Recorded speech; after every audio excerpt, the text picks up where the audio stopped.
hindi tumigil ang Diyos sa paghabol sa atin.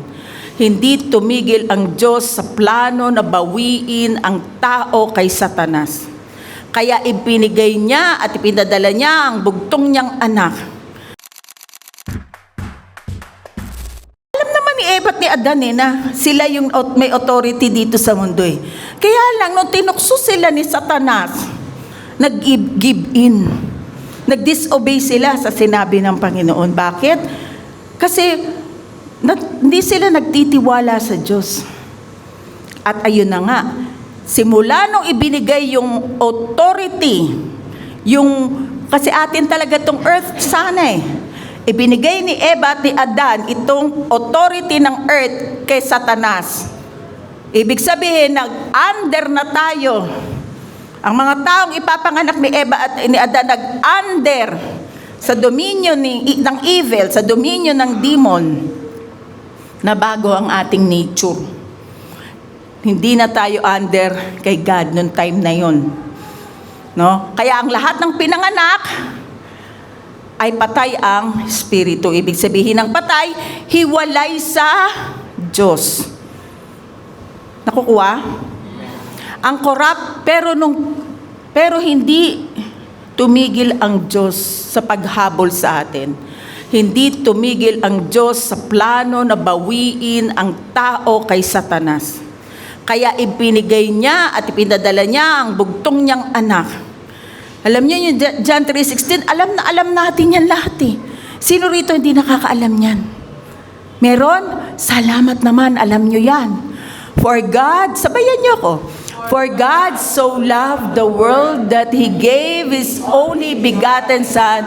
Whoever believes in Him shall not perish, but will have eternal life. Yung iba, everlasting life. At yung eternal life at everlasting life na kay Kristo lang. Kaya nung tumanggap tayo kay Kristo, yung patay na espiritu ay muling nabuhay.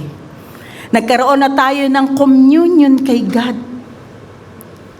Amen? Yung dating na under the dominion of devil o demon, tayo ay hinugot sa dilim. From darkness to light. Kaya tayo'y mag-a-arise and shine. Not because we are good, not because we are talented or anything. We arise and shine because of Jesus Christ. Amen? Because of Him, we reflect His goodness. No, nire-reflect natin yung goodness ng Panginoon. Nawala na yung old nature natin according to 2 Corinthians chapter 5 verse 17. Sabi doon, therefore if anyone is in Christ, he is a new creation. O yung iba, creature. All things have passed away. Behold, all things become new. Yung spirit nyo, hindi lang basta, kumbaga sa bahay, hindi lang basta ni-renovate yung espiritu nyo. Yung espiritu nyo, nung namatay si Kristo, kasamang namatay ni Kristo. At nung tumanggap ka kay Kristo, nung nabuhay si Kristo, nabuhay din ang espiritu ninyo. Amen? Buhay! Buhay, buhay, buhay kailan pa man. Si Jesus ay buhay. Buhay kailan pa man. Mga sinaunang awit. Ewan ko kung alam ng mga bagong Christian, yung mga baguhan. Pero yung mga luma, napag-aalaman yung edad eh. Diba? Buhay si Jesus, kaya buhay din tayo. Alam niyo po ba kung saan nakatingin si Jesus Christ o saan nakatingin ang Diyos Ama? Hindi sa ating mga gawa. Nakatingin siya sa ating espiritu. Proverbs chapter 20 verse 27. The Lord's light penetrates the human spirit, exposing every hidden motive. Saan daw nagpe-penetrate yung liwanag ng Panginoon? Ha? sa human spirit. Hindi sinabi diyan sa soul mo. Hindi rin sinabi sa body. Hindi sinabi sa mga gawa mo. Nagpe-penetrate ang light ng Lord. Nagpe-penetrate ang liwanag ng Diyos sa human spirit. At nag-e-expose doon ang mga hidden motive. So ngayon, alam na natin na ang tao talaga ay spiritual being. The real you is spirit. Sabihin nyo nga, I am spirit.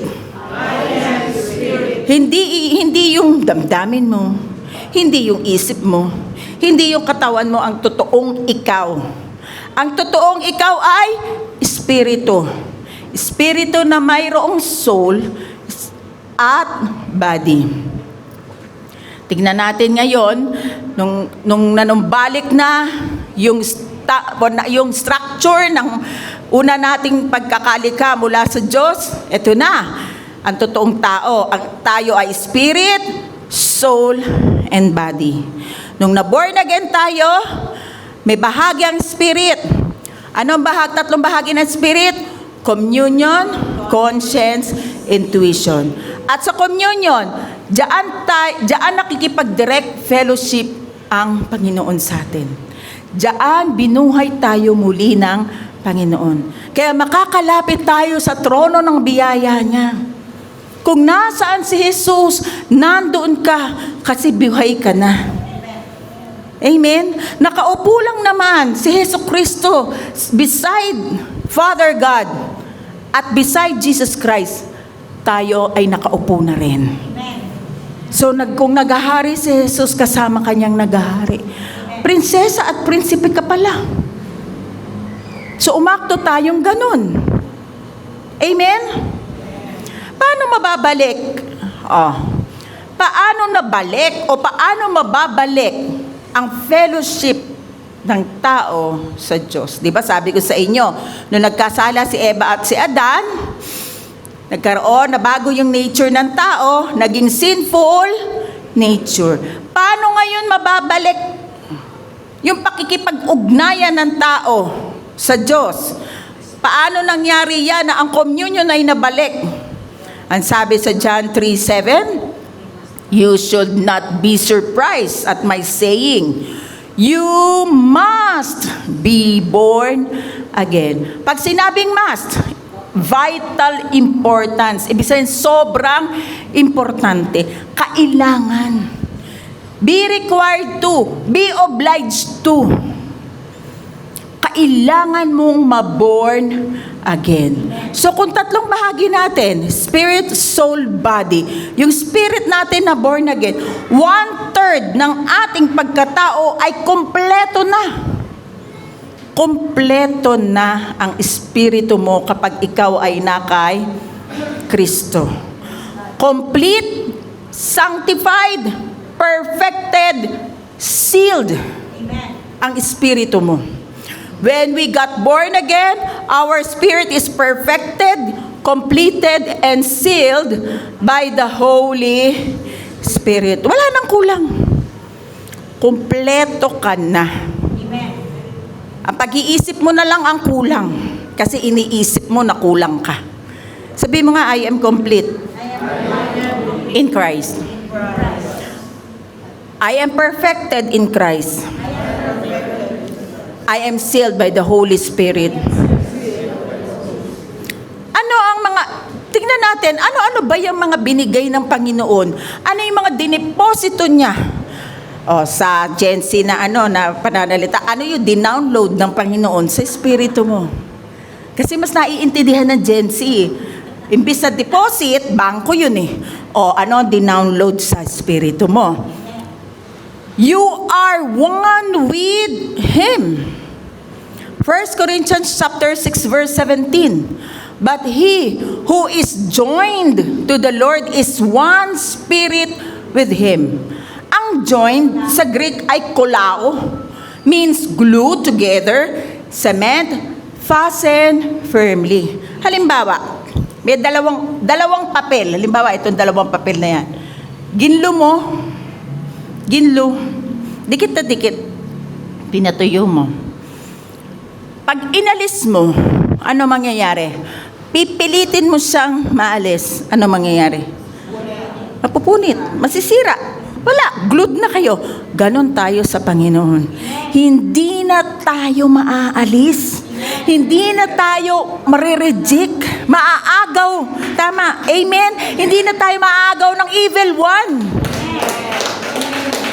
Sobrang sanggang dikit na tayo sa Panginoon. Isa pa, pag nagwe-welding, yung bakal sa bakal, matigas na to bakal sa bakal, winelding. Ha? Kaya mong maalis lang ng kamay? Hindi na. Gagamit ka na talaga na isa pang para mahati iyon. Pero pag hinati mo, sira. Tama? So, ganun din tayo sa Panginoon. So, you are one Spirit with Him. Kaisa mo na ang Diyos. Sanggang dikit na tayo sa Panginoon. Next, your spirit is perfected. Ephesians chapter 4 verse 24. And to put on the new self, created to be like God, in true righteousness and holiness. Tagalog. At ang dapat ninyong isuot, ibig sabihin, igawa, no, ay ang bagong pagkatao na nilikha kalarawan ng Diyos. Kamukha mo na ang Diyos. Ang Diyos ba perfect? Ang Diyos ba ay perfect? Perfect ka na rin, kapatid, sa espiritu mo. No? Perfect ka na. You are holy and righteous. Kung iniisip mo ang pagiging holy ay pag-fasting, pag-pray, oh yes, totoo yan, merong mga ganyan. Pero bunga lang yun dahil binago ka na sa loob, sa espiritu mo. Kaya nagbubunga yung pagiging holy mo. Yung pagiging righteous mo, nagbubunga yan sa mga gawa mo. Amen. Perfect ka na eh. Sabihin mo nga, I am perfect. Perfect ka na. Kaya wag ka nang mag 99.9%. Gawin mo ng 100%. Ilabas mo yan, i-express mo yan. Shine like Jesus. Amen? Your spirit is sealed. Ephesians chapter 1 verse 13. And you also were included in Christ when you heard the message of truth. Have you heard the message of truth? Who is the truth? Jesus. He is the way, the truth, and the life. So, if you heard the message of truth, the gospel of your salvation, naligtas ka ba sa mensahe ng biyaya? When you believe, nung naniwala ka, you were marked in Him with a seal, the promised Holy Spirit. Minarkahan ka ng Diyos. Hindi lang basta minarkahan, sinelyuhan ka pa. O, sang ka pa. Amen? O, diba? Pag ayaw mong mawala, yung mga gamit mo, anong ginagawa mo? Minamarkahan mo. Pag ayaw mong galawin ang kapatid mo, lalagay mo pa yan sa sususian mo pa yan sa cabinet, selyado. Ganon ka sa Panginoon. Minarkahan ka na, sinelyuhan ka pa. Amen. Hindi ka mawawala. Ay, naligaw ako. Hahanapin ka ng Lord. Alam niya address mo, alam niya pupuntahan mo. Amen. Hindi ka niya pababayaang mawala. Amen? Amen. Next. Your spirit is completed. Colossians chapter 2 verse 10. And you are complete in Him who is the head of all principality and power. Kung sa tingin mo hindi ka kumpleto, kabisaduhin mo ang verse na yan. You are complete in Christ. Oo, may mga pagsubok tayo, may mga pinagdadaanan tayong challenges, pero tandaan mo, kompleto ka na, spirit, soul, and body. Mamaya, pag-uusapan natin, mauuna ko. Pero kompleto na tayo kay Kristo. Hindi ka kulang. Hindi ka kulang-kulang. Kompleto ka sa espiritu mo. Next. You are like Jesus in this world. Kamukha na tayo ni Jesus sa mundong ito. Ha? Itong mukha na to? Kamukha ni Jesus? Hindi, sa Espiritu. Pag tumitingin ang Diyos Ama sa iyo, sa Spirit mo, saan tumitingin ang kanina yung Proverbs? Saan tumitingin ang Diyos Ama? Sa ating Spirit. 1 John chapter 4 verse 17, love has been perfected among us in this. Bakit naging perfect ang love na yan ni God sa atin? That we may have boldness in the day of judgment. Di tayo takot sa judgment day because as Jesus lived, so are we in this world. Sabi dyan, no? Because as He is, kung ano man si Kristo, ganon din tayo sa ating espiritu. Amen? So kung nakatingin ng Diyos Ama sa espiritu natin, sino ang nakikita sa atin? Si Christ. Hindi tayo. Si Christ. Kaya kung si Christ ang nakikita sa atin, ano man ang pinagpe-pray natin, ano man ang hinihiling natin, ano man ang mga gusto nating mangyari, mga dreams natin, napapakinggan ng Panginoon. Kasi si Kristo ang nakikita niya.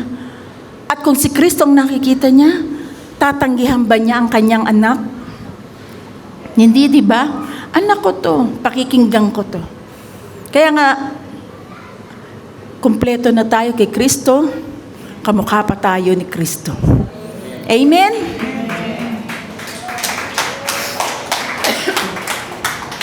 You are positionally sanctified and justified. Pinosisyon ka ng Panginoon. 1 Corinthians chapter 6 verse 11, but you were washed, nilinis tayo ng Panginoon. You were sanctified. Ano ba ibig sabihin ng sanctified? Galing yan sa Greek word na hagiazo, ibig sabihin holy. Holy ka na po. Sabi mo nga, ako ay holy. Banal. O bakit parang sa Tagalog ayaw nyo? Banal. Ang hirap magsabihin. Pero yan ang katotohanan sa ating espiritu, banal na tayo. You were justified. Ano ibig sabihin ng justified? Sa Greek, yan ay dikayo, to declare righteous. Ibig sabihin, sa harapan ng Panginoon, matuwid ka na. Matuwid ka na. Kasi pinatawad na lahat ng kasalanan natin, past, present, future, dahil kanino? Kay Christ. Kaya you were sanctified, holy, and justified in the name of the Lord Jesus Christ and by the Holy Spirit. Amen? Next, you are blessed. Ephesians chapter 1 verse 3. All praise to God, the Father of our Lord Jesus Christ. Ito ha, hindi ko nalagyan na highlight. Who has blessed us with every spiritual blessing in the heavenly realms because we are united with Christ. Nung tayo ay nagsanggang dikit sa Panginoon, united with Christ, ano ang dinownload ng Panginoon? Every blessing na galing sa langit. Amen. Naniniwala ba kayo dyan na you are blessed? Yes. You are blessed. Paniwalaan mo yan. Dahil pag pinaniwalaan mo yan at saka mo palang makikita, I'm really blessed, Lord. Amen? So, ilan lang yan sa mga binigay o dinownload ng Panginoon o dineposito ng Panginoon sa ating born again spirit. Ilan lang to sa napakarami kung babasahin nyo, ang dami-daming binigay dahil sa tinapos na gawa ni Kristo. Kaya lang ito ang malungkot. Maraming Kristiyano, sila ay pinagpala na, sila ay prinsipe na, sila ay prinsesa na, but living in poverty. Hindi pera ha, poverty. Poverty, ibig sabihin, sa pakikipagsalamuha sa mundo ito, parang kulang, parang ang hirap, no? Parang beggar. Parang walang Diyos, parang nabubuhay na walang Diyos. Yan ang malungkot sa Kristiyano. Dahil hindi nila alam na ang mga bagay na pinagkaloob ng Panginoon after the finished work of Jesus Christ. Hindi nila alam, punong-puno ang espiritu natin. No? Ngayon, ang iba, alam, pero yung iba, nagre-renew din ang isip. Kaya ito itinuturo sa inyo, para malaman ninyo. Kasi marami hindi nakakaalam na marami palang dinownload ang Lord. Grabe, download na talaga, no? Kasi yun ang mas madali para sa Gen Z. O maraming diniposito o dinownload ng Panginoon sa born again spirit. At kung hindi ito ituturo sa church, saan nyo pa malalaman? Minsan, surpassing lang sa pagbabasa ninyo, no? Kung nagde-devotion kayo, minsan, nilalagpasan nyo lang dahil nagmamadali kayo sa pag-devotion. Diba mas mainam na nalalaman natin ito sa church?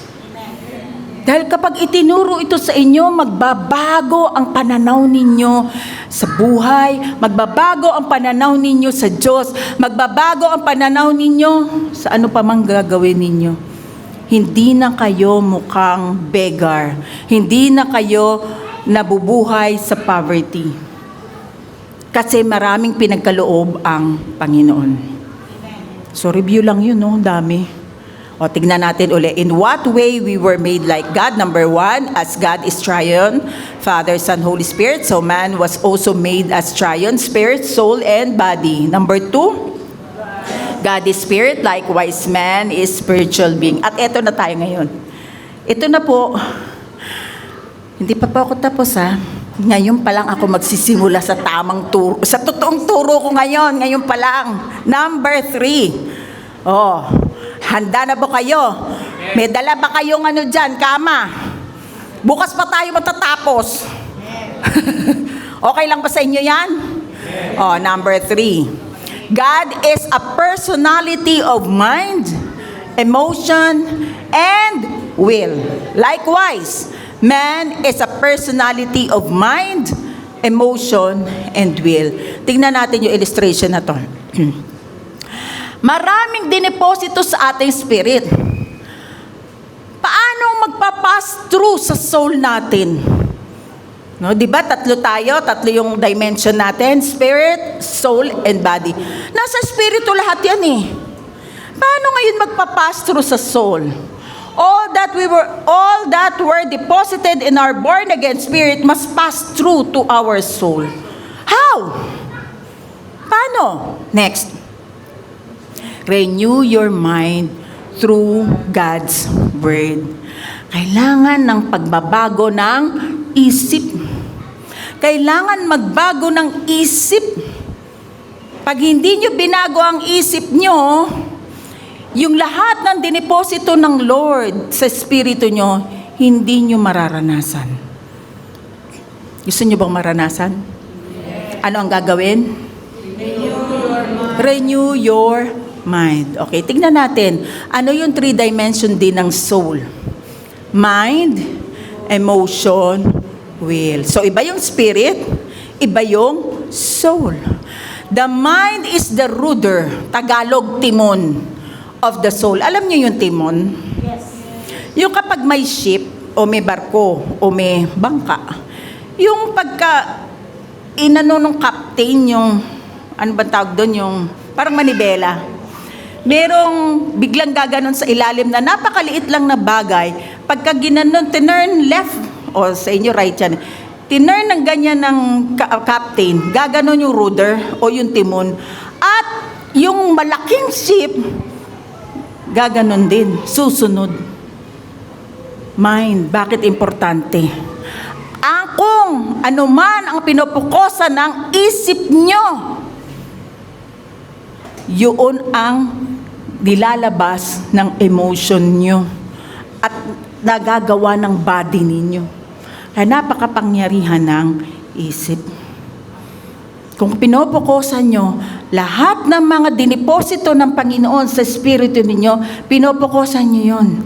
Yun ang mararamdaman ninyo sa emotion nyo. At yun din ang magiging will ninyo. The emotions are the voice of the soul. Diba? Minsan, tayo, imo eh. Wala nang nagmamahal sa akin. Diba? Hindi magbago ka na isip. Wala man magmahal sa aking tao, pero ang Diyos, minamahal ako. Amen? Imo uli. Wala nang tumutulong sa akin. Hirap na ako dito. Baguhin mo ang isip mo. Hindi ka pinababayaan ng Diyos. Kumpleto ka na nga eh. Nasa iyo na lahat ng binigay. Dinownload ng Lord lahat sa iyo na karunungan. Lahat ng mga skills, lahat ng power. Nasa iyo na yan. Ayon sa Philippians. Amen. At yung will, decision mo. Desisyonan mong maniwala kung ano ang sinabi sa Word of God. Desisyonan mo. Dahil pag hindi mo dinesisyonan, mananatili ka sa poverty. Mananatili ka na para kang beggar. You are blessed. You are united with Christ. You are complete in Him. You are holy and righteous. Amen? Hello? Amen. Hindi ko kayo pinagagalitan. Baka akala nyo pinapagalitan ko kayo. Pero habang natutuwa ako sa mga binigay ng Panginoon, talagang manggigigil ka talaga sa tuwa. Dahil tatayo tayo, Lord, thank you. Apakabuti mo talaga. Kaya pala, sobrang nakaka-amaze ang mga ginawa mo sa amin. Sabi nga sa Bible, hindi mo pa nga alam kung ano pa yung mga hinanda ng Panginoon sa atin. Ito pa lang, na-amaze ka na, kung dinownload lahat ng Lord dyan. Hindi mo na kaya. Konti nga lang sa utak natin na nagpa-function eh. Ilang percent lang eh. Hindi nga 100% nagpa-function lahat ng brains natin eh. Tama? Kasi, baka hindi natin makayanan yung sobrang surprises, sobrang dami ng nakahanda para sa atin. Mag-antay lang kayo sa pagbabalik ng Panginoon at malapit na yun. Makikita nyo, even sa langit, even yung hinihinga mo, dito alikabok, ayaw mong maalikabukan ka. Sa langit, ang alikabok doon, dust of gold. How? Dito ninanakaw, doon binabaliwala, parang ano lang yan. Parang wala lang. Andyan lang yan. Amen? So, aalis ka pa ba sa Panginoon? Hindi na. Romans chapter 12 verse 3, ito na yung renewing of mind. Do not conform to the pattern of this world, but be transformed by the renewing of your mind. Paano mababago ang mga sarili mo? Renew your mind. Baguhin mo ang pag-iisip mo. Desisyonan mo na mas paniwalaan mo ang sinasabi ng Biblia. Ang renewing, anakainosis, means renovation. Sa spirit, walang renovation Bago talaga yun. Bago yun. Pero pagdating sa soul, renovation, complete change for the better. Kasi nandyan na yung soul na yan eh. Alam niyo yung pag nagbe-bake ng cake, yung cookie, tapos ilalagay sa molde, tapos ibibake, sasalang. Yung nilagay sa molde, paglabas doon sa gas, sa oven, nakamolde na yung shape ng molde. So ganun tayo minolde ng mundo. No? Nilagyan ng kumbaga, okay, ito ang dapat mong gawin. Naka ka lang sa 5 senses mo. Ito lang ang ito ang namolde ka. Sa pamilya mo, kung paano ka pinalaki, namolde ka. Sa church, na molde ka. Nakukuha niyo yung mold? So, kailangan magre-renew ng isip kung merong mali. Babaguhin yun, i-renovate. When the mind is renewed, the emotion and will are transformed. The whole soul is changed. Kapag itong isip na to, inayos, ang buong soul mo matatransform. So, paano magpapass through? Ang dami-daming inheritance. Paano magpapass through sa mga dineposito sa spirit natin? Yung blessing ng Lord, paano magpapass through? By the renewing of mind. Tingnan natin yung papaano, sabi dyan, may inutos eh. Nakita nyo yung above? May inutos eh. Anong sinabi? Do not conform to the pattern of this world. Inutos yan. Conform. Sa Greek ay suskematizo. Hindi yan suskematizo. Means to fashion alike, kamukha. Huwag kang maging kamukha. Huwag kang makikamukha sa mundong ito. Sabi ganyan, assuming a similar outward form, expression by following the same pattern or model or mold. Huwag kang maging kamukha ng mundong ito. Suskematizo. Huwag kang magpamolde ayon sa gawa ng mundo ito. Ngayon, pag-usapan natin ang mga ilan lang. Ano ba ang pattern ng mundong ito? Alam nyo, kapag gusto nyo makita yung kabutihan ng Diyos, tignan nyo rin yung darkness. Ano ba yung pattern ng mundong ito na huwag tayong magpamolde? Number 1, pride and pursuit of selfish ambition. Alam nyo, ang kailabagsak ni Satanas, pride. Pattern niya ng mundo. Hindi mo iniisip ang iba basta ikaw nakaganansya.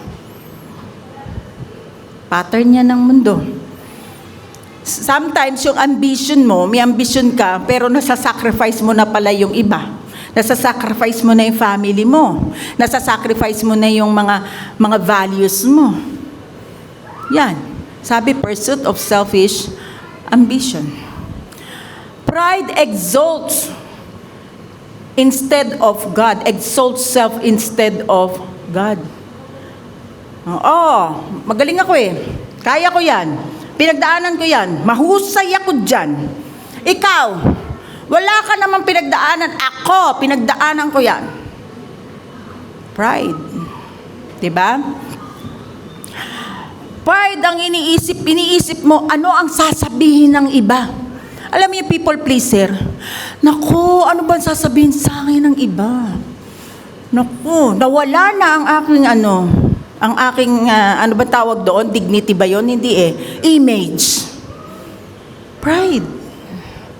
Pride ang ikababagsak talaga ng tao.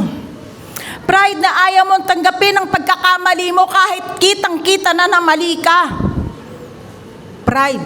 Ang hirap bang sabihin ang sorry? Ang hirap ba sabihin, okay, patawarin mo ako? Pride. Minsan nakikita mo, gusto mo yung katabi mo, gusto mo yung kaibigan mo, gusto mo yung kamag-anak mo o yung pamilya mo magbago. Pero ikaw ba, tinignan mo sarili mo, nagbago ka na ba? Pride. O ikaw, magbago ka, ganito, o ganito. Tinignan mo ba yung sarili mo? Pride. Worldly patterns. Yan ang mundo. Pride. Mga sinasabi natin sa kapwa natin, mga sinasabi natin sa pamilya natin. Nakakasakit na, wala kang pakialam. Bakit? Matalino ko, alam ko lahat. Pride. Kaya kahit nasasaktan na yung sinasabihan mo, hindi ka pumipreno. Pride. He looks down on others, lalo na yung mga less successful. Sinabi yan. Huwag ka dyan, dito tayo. Pride. Ano sinabi sa James chapter 4 verse 5 to 6? Do you think the scriptures have no meaning? Wala bang halaga ang scripture? Meron. They say that God is passionate, that the Spirit He has placed within us, yung Holy Spirit na nilagay sa atin. He has placed within us should be faithful to Him, and He gives grace generously as the Scripture says. Binigyan tayo ng biyaya ng Panginoon. God opposes the proud. Ayaw ng Diyos ang pride, but gives grace to the humble. Amen? Binibigyan ng biyaya ng Panginoon ang mga humble. Magpakumbaba. Amen? Number 2. Moral compromise and tolerance of sin. Tinotolerate niya yung small sin. Tolerating small sin can lead to spiritual collapse. Kapag tinotolerate mo at first, nako-convict pa siya, ay nako, mali ito mali. Pero, ginagawa naman ng lahat, okay naman, sasali na ako.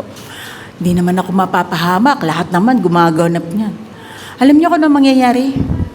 Your conscience becomes dull. No, di ba yung namamanhid ang konsensya mo?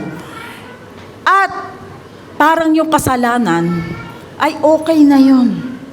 Kasi bakit? Namanhid na yung kasalanan sa'yo. Halimbawa na lang, sigarilyo o alak, ano pa ba yung mga bisyo? Sugal. Ay, laro nga ako sandali. Laro.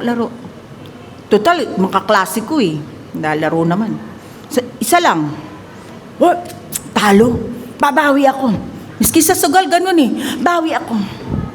O kaya naman, tikim ako ng sigarilyo sandali. Total, yung mga, ngayon lang, para blend sa mga kaibigan kong naninigarilyo. Nakiblend nga, pati sa pag-alak, nakiblend ka. Sa una, masama yata yun. Pero pag palagi at palagi ang ginagawa mo hanggang sa hindi mo namamalayan, namanhid na yung iyong konsensya. Ano mang kasalanan na ginagawa mo, pagsisinungaling, una, white lies. Ay, naniwala. Susunod kung ano-ano ng mga kasinungalingan ang sinasabi. Hindi mo na mapigil ngayon ang sarili mo, nagsisinungaling na. Mga scammer, kayang-kaya nilang iskamin yung mga tao. Diba? Milyon-milyon nakikita mo. Oy, mga kapatid, mga beloved, kapag ka too good to be true, bigyan kayo ng liwanag sa isip. Kapag ka, ito, mag-invest ka. 1,000, babalik sa'yo, 3,000, 3 buwan. Ay, dahil ikaw naman ay gustong-gusto yun, walang gagawin. Wala. Ay, sige, nag-invest ka. Anong nangyari? Iyak ka na lang sa huli. Too good to be true. Amen? Ephesians chapter 5 verse 11, huwag kayong makibahagi sa mga gawain ng kadiliman na walang ibubungang mabuti. Sa halip ay ibunyag ninyo ang mga iyon. Anong sabi dyan sa Bible? Huwag kang makibahagi. Huwag mo nang subukan. Amen? Number 3, materialism and love of money. Materialism. Kahit walang pera, bibili ng iPhone 17 to impress others. Bibili na Chanel. Ano ba yung mga mamahalin? Materialism. Bibili lang kahit ano. Can't afford naman. Materialism. Kung afford nyo, okay. Walang problema. Pero kung hindi nyo afford para lang maka-impress ng iba, worldly pattern yan. Hindi tayo nagpapa-impress sa iba. Kasi ang Diyos hindi nakatingin sa material na bagay na meron tayo, nakatingin siya sa ating spirito. sa ating puso, sa motive ng puso natin. Baka sabihin nyo, yan, love of money, yung mga mayayaman. Excuse me, love of money, hindi sinabing money lang. Yung sakim sa pera, yung bang tipong greedy na siya, yun yung ayaw ng Panginoon. Ang totoo, gusto ng Panginoon, mayaman tayo, mapagpala tayo even sa material na bagay. Kasi may purpose Bakit ka payayamanin ni Lord? Paano ka makakatulong sa gusto mong tulungan kung wala kang money? Kaya shine, shine, shine. Arise and shine. Pero kung mamahalin mo na yung pera, magiging greedy ka na, yun ang masama. Yung mamahalin mo yung pera lang, yun ang masama. Amen? The more you chase, the emptier you feel. Only Christ can fill the soul's true need. Habang chine-chase mo ang pera, ay gusto ko pa, gusto ko pa, gusto ko pa. Hindi matatapos yung gusto mo pa. Yun yung love of money. Yung iba sinasacrifice yung dahil sa pera, sasacrifice niya yung family niya. Wala nang family time, wala nang quality time sa pamilya. Overtime ng overtime. Gusto ko marami ako maiuwing pera. Hindi lang pera ang kailangan ng pamilya mo, ng asawa mo at ng anak mo. Kailangan rin ikaw, presensya mo. Tama? Pera. Maraming nako-compromise dahil hinahabol ang pera. Worldly pattern. Pero wag niyo wag kayong magkamali sa akin galit ako sa pera. No. Pinapayaman tayo ng Panginoon dahil may purpose ang Lord diyan. Amen? Be grateful kung ano man ang meron sa atin. Be grateful. The Lord, lalo kang ibibless ng Lord pagka nagpapasalamat ka kung ano meron ka. Pero hindi tayo ayoko, the love of money, magiging tamad na lang ako. Wag daw pakainin ng tamad. Sabi din sa Bible. Kasi binigay na sa atin lahat ng even yung lakas natin, yung power natin binigay. The more na magiging masipag tayo, bakit? Galing sa Diyos yun yung sipag na yun. Gets? Amen? The more na mamahalin mo ang trabaho mo, pero hindi mo isasakripisyo yung mga mahal mo sa buhay. Nakukuha? Eto na lang, yung pagbibigay sa church. Ayoko magbigay. Nibibilin ako Alam niyo, ang pagbibigay sa church, pagtitiwala sa Diyos na siya ang source ng lahat. Amen? Siya ang source. Hindi yung lakas mo, hindi yung sweldo mo o kung ano pa man. Ang Diyos ang source ng lahat. Kaya ang motive ng puso mo makapagbigay sa gawain ng Panginoon. Hindi lang sa gawain ng Panginoon, sa mga nangangailangan din. Amen? Eto, may kwento sa Matthew chapter 19, verse 16 to 30. Isang story of a rich man or young ruler. Verse 16, someone came to Jesus with this question, Teacher, what good deed must I do to have eternal life? Ano ba yung mga dapat kong gawin para magkaroon ako ng eternal life? Tinanong niya si Jesus. Alam niyo ano sagot ni Jesus? Ay, sundin mo ang mga commandments. Sundin mo, huwag kang magnakaw, huwag kang ganito, huwag kang ganyan. Ay, teacher, nagawa ko na lahat ng mga pinag-uutos. Nagawa ko na lahat ng commandments. Nasunod mo? Yes, teacher. Perfect ako. Sabi ng young ruler o young rich man.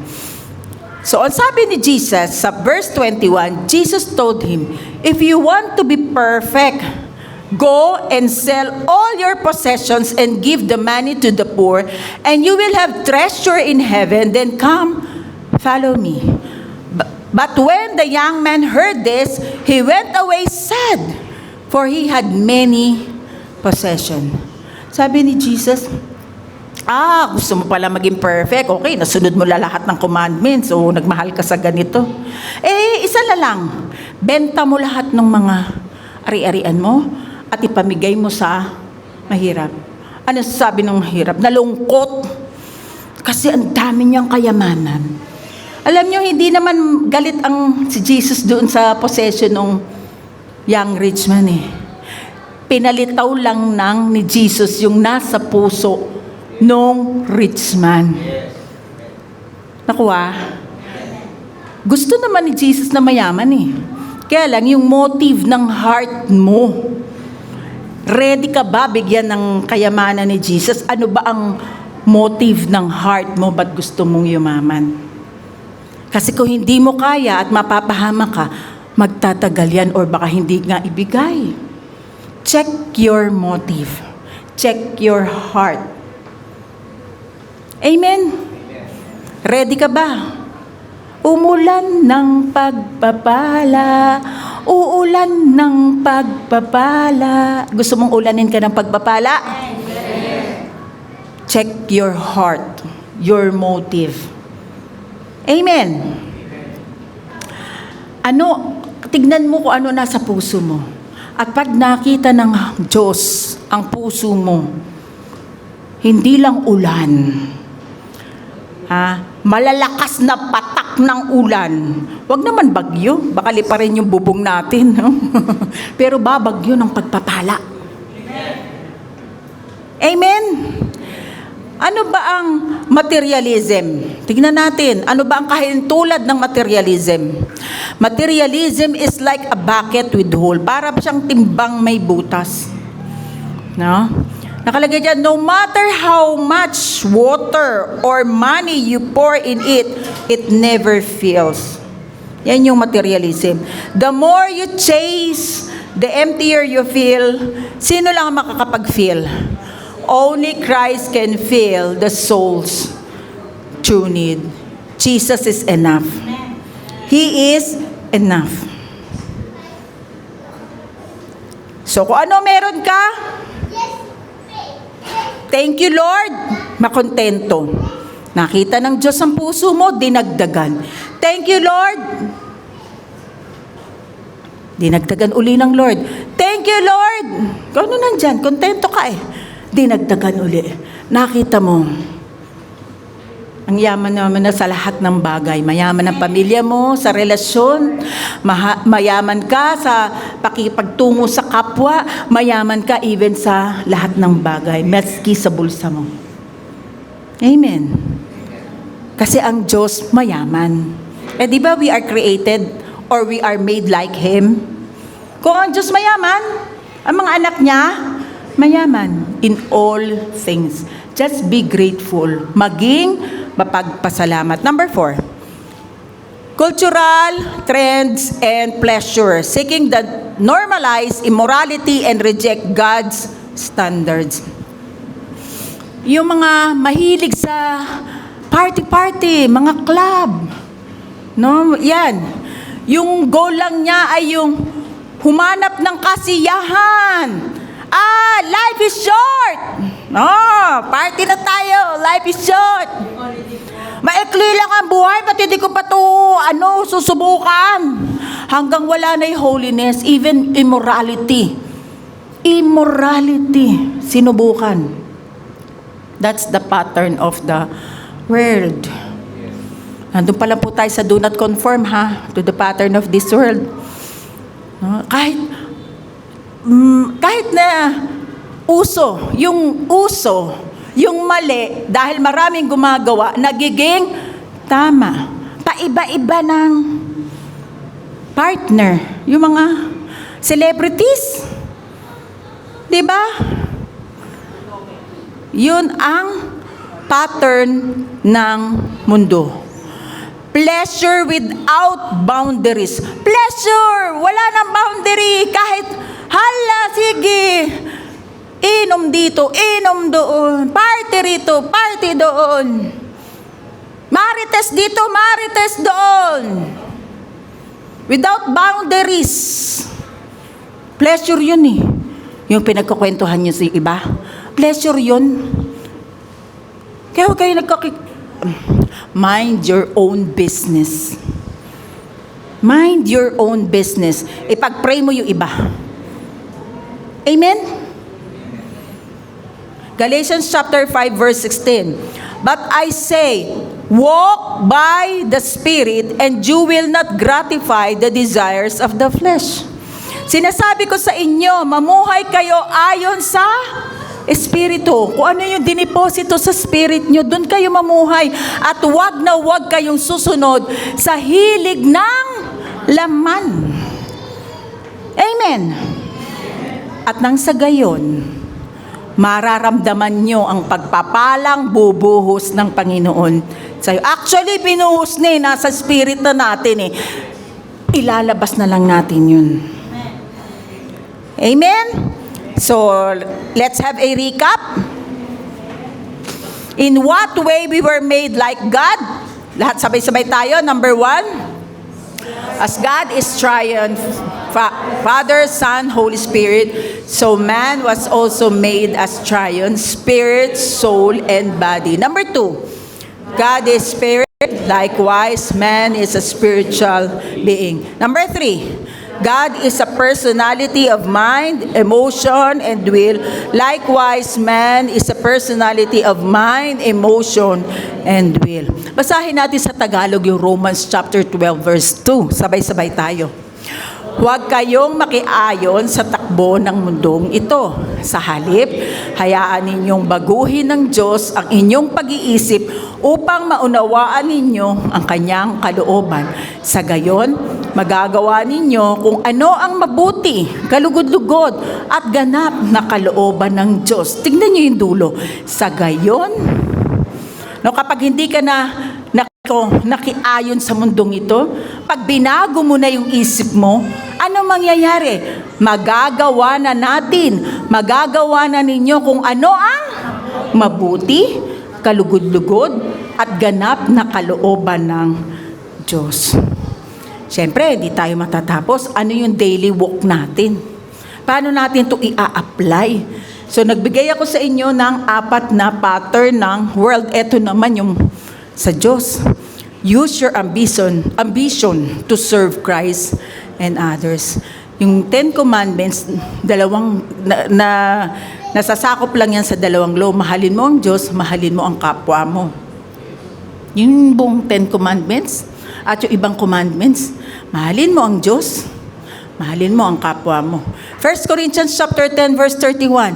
So whether you eat or drink or whatever you do, do all to the glory of God.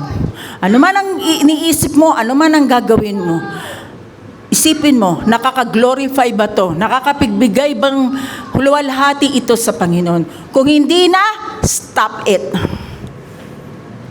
Number 2, keep your conscience pure even when others accept sin. Kung yung iba gumagawa ng kasalanan, iba ka. Iba ka. You are holy and righteous. Filipos 4:8. Bilang pagtatapos, mga kapatid, lagi ninyong isaisip ang mga bagay na karapat-dapat at kapuri-puri. Isaisip ninyo. Ano yung isa sa isip? Bagay na karapat-dapat, kapuri-puri.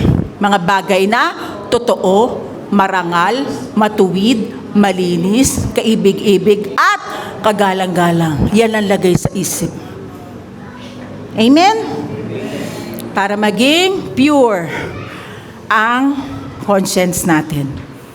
Whatever is pure, whatever is true. No?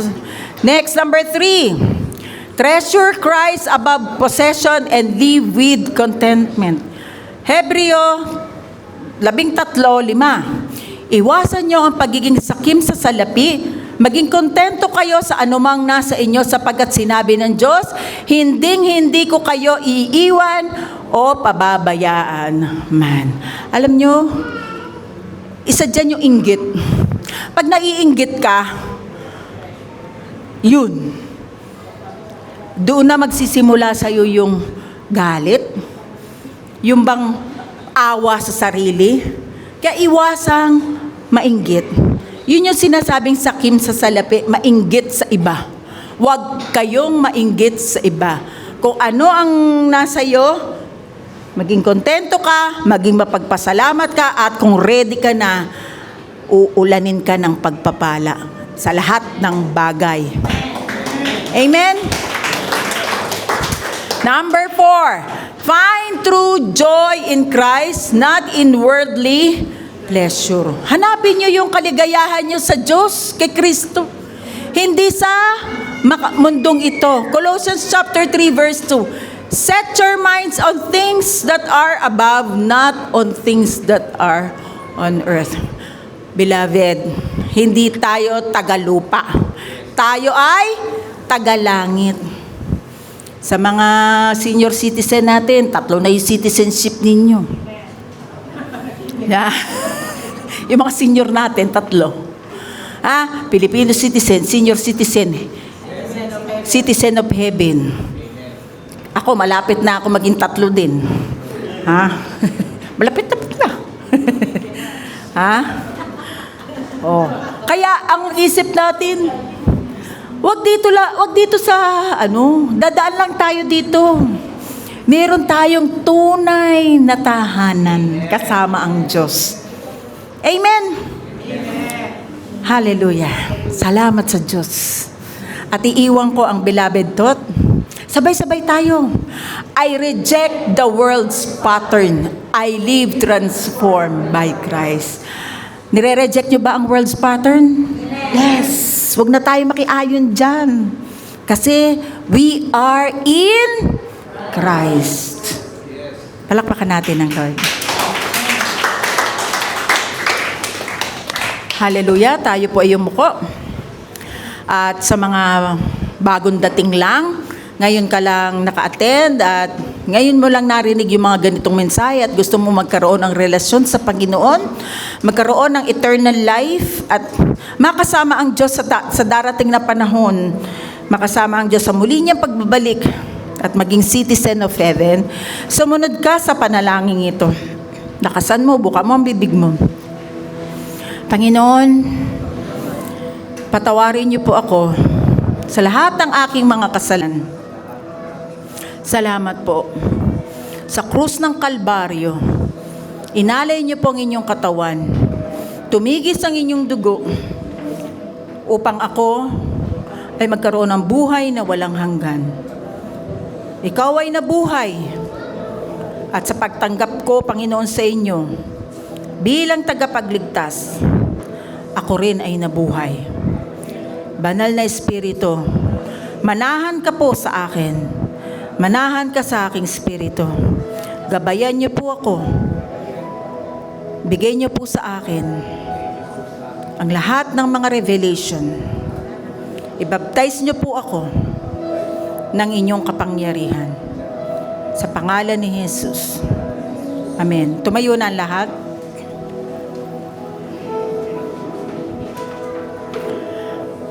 Hallelujah. Salamat, Panginoon, sa mensahe niyo ngayong araw na ito. Salamat, Lord, binigay niyo na po kami ng lakas para mapaglabanan lahat ng pattern ng mundong ito at hindi po kami makikikayon dahil kami anak ninyo at marami po kayong diniposito sa aming espiritu. Salamat that we will arise and shine. Ma-express po namin nawa ang kagandahan ni Kristo sa aming gawi at gawa. Panginoon, tinataas ko po ang mga prayer request ng aking kapatid, pati po, Panginoon, dito sa mga boxes na nilagay. Lord, thank you. Ngayon pa lang, tinatanggap na po namin ang mga answered prayer sa aming request. Thank you, Lord, sa mga biglaang mga prayer request na amin po, Panginoon, dinudulog sa inyong trono.